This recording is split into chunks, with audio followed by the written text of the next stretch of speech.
नमस्कार, मैं भावना संधू।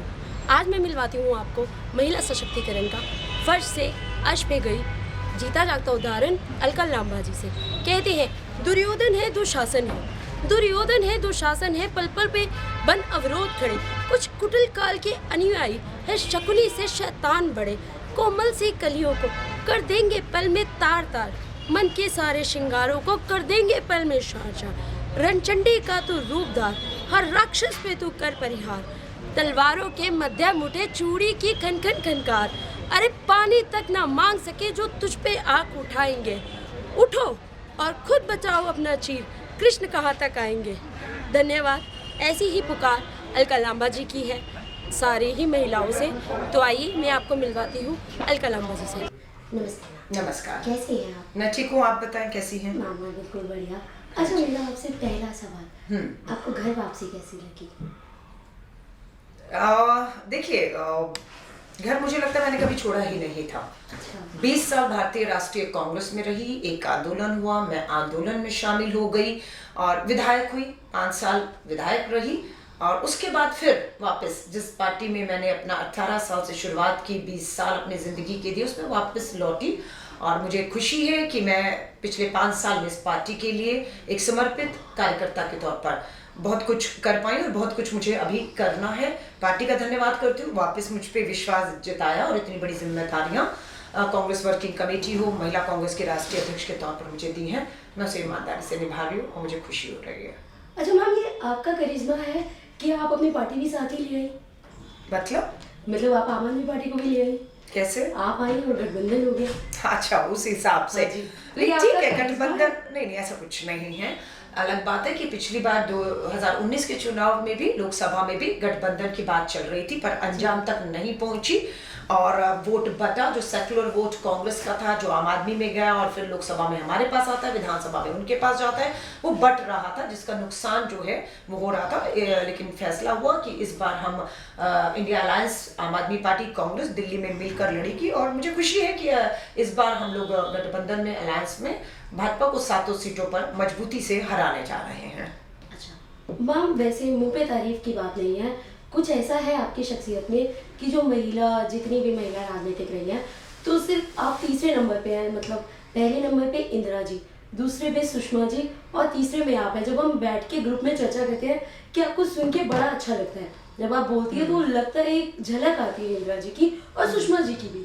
बेशक वो विपक्ष की है मगर एक झलक आती है उनकी। मगर एक बात है मैम, मेरा आपसे एक क्वेश्चन है कि बेटियों पे इतना अत्याचार हो रहा है, छोटी बच्चियों पे बहुत गलत हो रहा है और विपक्ष का तो क्या ही कहना, वो तो चुप है, मगर आवाज तो कहीं आप लोगों की भी नहीं आ रही। देखिए, ये कहना कि हमारी आवाज नहीं उठ रही है, ये कहना गलत है। भारत जोड़ो न्याय यात्रा 5 न्याय पर खड़ी है: युवा न्याय, नारी न्याय, किसान न्याय, श्रमिक न्याय और भागीदारी न्याय। इसमें राहुल गांधी नारी न्याय की बात कर रहे हैं। 6,713 किलोमीटर का सफर मणिपुर से मुंबई तक का नारी न्याय के नारे के साथ तय हो रहा है और आप कहें कि आवाज नहीं उठ रही, तो मुझे लगता है कि बहुत से मीडिया चैनल्स दबाव में है, सोशल मीडिया, फेसबुक, ट्विटर दबाव में है। किसान आंदोलन पे कितने उनके जो है उनके हैंडल्स को ब्लॉक कर दिया गया सरकार के कहने पर कि लोकतंत्र की आवाजें सुनाई ना दे। सो ऐसा नहीं है कि कांग्रेस या विपक्ष पूरी मजबूती के साथ महिलाओं के इस मुद्दे को नहीं उठा रहा। पिछले, अगर आप कहेंगे कि मुझे बने हुए 10 जनवरी को मैं बनी, 10 मार्च को, 2 महीने के अंदर कहेंगे, तो मैंने 45 दिन के अंदर 22 राज्यों के दौरे किए। 22 राज्यों के दौरे में सबसे पहला मकसद था कि हमारी स्टेट इकाइयां जो है महिला कांग्रेस के संगठन को मजबूत करना, जिसपे मैंने काम किया पिछले 2 महीने में।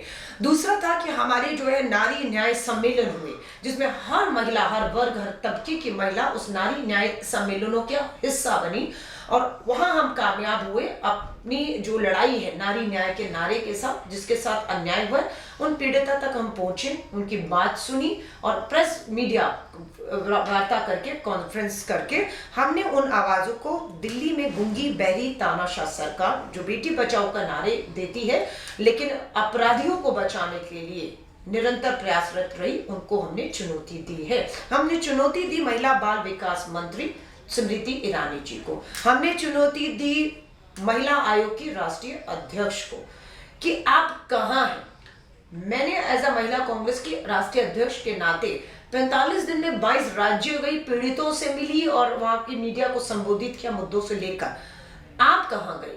आप अपना बुलेटिन जारी करिए, बताइए कि देश की महिला आयोग की राष्ट्रीय अध्यक्ष और महिला बाल विकास मंत्री ईरानी किन किन राज्यों में गई और उन राज्यों में जाकर कितनी पीड़ित हमारी बेटियों से, जो नाबालिग बेटियां, जो बलात्कार की शिकार है और शिकारी कोई और नहीं है, इन्हीं के भाजपा के सांसद, विधायक, मंत्री हैं। कौन है सांसद? ब्रजभूषण शरण है।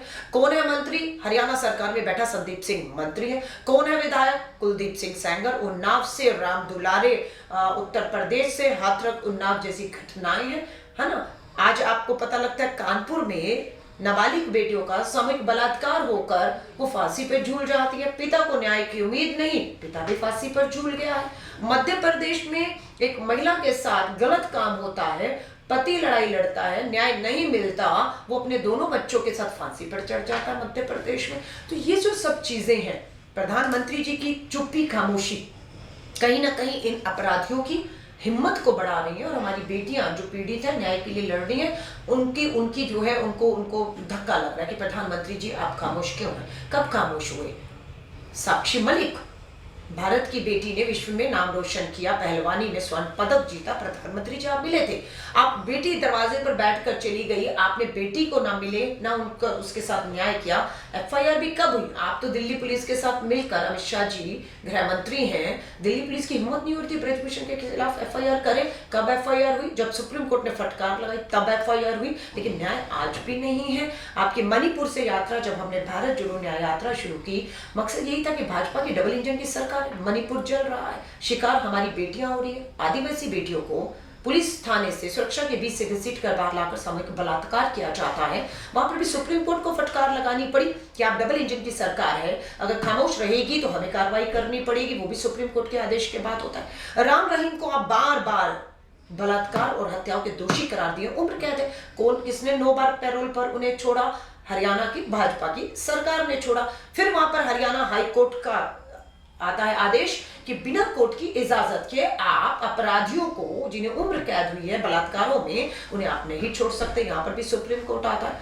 गुजरात की बिल्किस बानो, डबल इंजन की भाजपा की सरकार गुजरात में है। बिल्किस बानो के 11 सामूहिक बलात्कारियों को छोड़ने का अपराध किसी और ने नहीं, भाजपा की सरकार डबल इंजन ने किया। वहां पर भी सुप्रीम कोर्ट का महिला कांग्रेस धन्यवाद करती है। फटकार लगी, तुरंत 11 के 11 सामूहिक बलात्कारियों को, जिन्हें हार पहनाकर रिहाई पर लड्डू खिलाने का काम, प्रचार प्रसार कराने का काम भाजपा कर रही थी, उन्हें औंधे मुंह आना पड़ा और फैसला पलटा और 11 के 11 बिल्किस बानो के सामूहिक बलात्कारियों को जेल में वापस ठूसना पड़ा।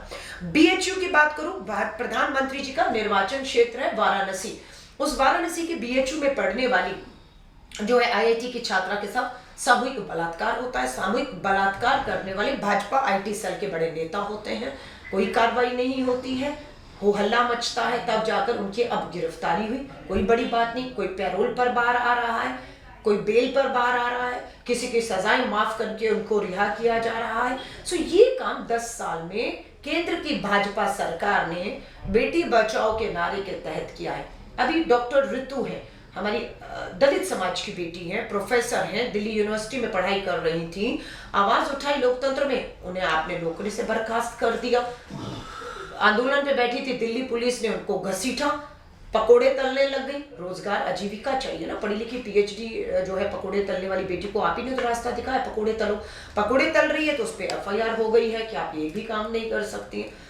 तो भारत जोड़ो न्याय यात्रा में नारी न्याय के साथ राहुल गांधी जी ने युवा न्याय के तहत बेरोजगारी का भी मुद्दा उठाया है कि आज बेरोजगारी का, अगर आप कहेंगे महिलाओं की, अगर आप मुझसे बात कर रही हैं तो आपको ये समझना होगा कि इन 22 राज्यों में मैंने जो नारी न्याय सम्मेलन किया, जिसमें बहुत सी महिलाएं और पीड़ित महिलाएं जुटी, उन्होंने एक ही बात मुझसे कही कि हम बढ़ती गरीबी, महंगाई, बेरोजगारी का असर यह है कि हम घरेलू हिंसा का शिकार हो रहे हैं। हमें आर्थिक सशक्तिकरण चाहिए, हमें हमारे हाथ में काम और अपनी कमाई चाहिए ताकि हम महंगाई, बेरोजगारी, गरीबी से लड़ पाएं और हम घरेलू हिंसा का शिकार ना हो पाएं। उसके लिए अगर आज कोई सोच रहा है तो सिर्फ एक नेता, जिसका नाम है श्री राहुल गांधी। 13 तारीख को महाराष्ट्र के धुले में श्री राहुल गांधी जी और कांग्रेस के राष्ट्रीय अध्यक्ष मल्लिकार्जुन खड़गे साहब महिलाओं को लेकर, उनके आर्थिक सशक्तिकरण, राजनीतिक सशक्तिकरण और सामाजिक सशक्तिकरण को लेकर गारंटी 5 बड़ी गारंटियों की घोषणा करने जा रहे हैं। भाजपा से कोई उम्मीद नहीं है। इन तमाम महिलाओं का, देश भर की महिलाओं को कांग्रेस से उम्मीद है और उम्मीद करती हूँ कि राहुल गांधी जी और राष्ट्रीय अध्यक्ष खड़गे जी द्वारा घोषित की जाने वाली ये गारंटियां महिलाओं के सशक्तिकरण में एक अहम भूमिका निभाने जा रही है। माँ, मेरा एक और सवाल आपसे। मैं कल आपके क्षेत्र में गई, हाँ जी, वहाँ पे ना आप विपक्ष पे भारी है। जो विपक्ष के उम्मीदवार हैं, जो लोकसभा की अभी आपके जो विपक्ष के उम्मीदवार हैं, आप उन पे भारी हैं। तो ये गठबंधन का असर है या आपका जनता से जुड़ाव है? देखिए, मैं फिर कहूँगी, अभी मैं उम्मीदवार अधिकारी रूप से नहीं हूँ। जो असर आप देख रहे हैं कि भाजपा का उम्मीदवार कमजोर पड़ रहा है, तो वो पूरा कांग्रेस और इंडिया गठबंधन जो आम आदमी से, उसके सामने भाजपा का सिर्फ यही नहीं, 5 सीटें जो घोषित की हैं वो 5 कमजोर पड़ रहे हैं। कारण क्या है कि आपने अपने 5 बड़े, डॉक्टर हर्षवर्धन केंद्रीय स्वास्थ्य मंत्री रहे ना 10 साल, आपकी मीनाक्षी लेखी 10 साल से केंद्रीय मंत्री थी ना, क्यों वापस ले लिया? क्योंकि काम ही नहीं किया। जब उन्होंने काम नहीं किया आपके 2 मंत्रियों ने, तो सरकार ने क्या काम किए होंगे? सरकार में काम कौन करता है? मंत्री और उनके विभाग। जब मंत्री और विभागों ने काम नहीं किया तो मोदी जी किस बात का कंधा थपथपा रहे हैं? सो बात यही है कि भाजपा महिलाओं को लेकर, आपकी मीनाक्षी लेखी 10 कदम अगर आगे बढ़ते हैं तो 11 कदम वो पीछे भी हट जाते हैं। कहाँ गई मीनाक्षी लेखी? अब गायब कर दी, खत्म कर दी। आप महिलाओं को आगे बढ़ाते बढ़ाते एकदम से घर बिठा दिया उनको, है ना? और आपने उसकी जगह एक 0 से स्टार्ट करने वाली एक नई महिला दी। आप उसका स्वागत है, आए नई महिलाएं, लेकिन उस महिला को घर बिठाकर मोदी जी आपने क्या हासिल किया? आपने तो सुषमा स्वराज जी को भी घर बिठा दिया था। लास्ट अंतिम चुनाव में वो चुनाव लोकसभा का नहीं लड़ी क्योंकि आपने उनको लड़वाया नहीं। आपकी जो हमारी महिला स्पीकर रही सर, अपना इंदौर से, हमारी बीजेपी की जो है, मैं नाम उनका स्किप कर रही हूँ, इंदौर से है, 9 बार सांसद रही महिला, हमारी स्पीकर भी रही, और उनको अपने घर बिठाया। तो भाजपा यही करती है, 10 कदम आगे करके 11 कदम महिलाओं को पीछे धकेलने का काम करती है। माँ, मेरा आखिरी सवाल आपसे। अभी औपचारिक रूप से घोषणा तो नहीं हुई, मगर आप एक बहुत मजबूत उम्मीदवार हैं। महिला तो दिल्ली में एक आपका ही चेहरा दिख रहा है कांग्रेस में। तो आप क्या करेंगी अगर आपको लोकसभा का टिकट मिला? तो महिलाओं के लिए, जनता के लिए और पार्टी के लिए? देखिए, ऐसा नहीं है, दिल्ली के अंदर भी महिला 3 सीटों पर हमारी जो महिला नेता है मजबूती से दावेदारी कर रही हैं और काफी मजबूत महिलाएं दिल्ली में हैं। फैसला मेरी पार्टी को करना है कि कौन लड़ेगा और किस सीट पर लड़ेगा महिला पर। मेरा ये कोशिश है, 3 सीटें हैं, हम कम से कम एक महिला उम्मीदवार दिल्ली में चुनाव में उतरे, ये हमारी पूरी कोशिश है। और एक ही नहीं, मैं तो कहती हूँ 3 सीटों पर महिलाओं की दावेदारी है, और मेरी पार्टी अगर 3 पर महिलाओं को उतारेगी, इससे मुझसे ज्यादा खुशी शायद ही किसी को होगी। धन्यवाद। और माँ, थैंक यू माँ, थैंक यू। Thank you.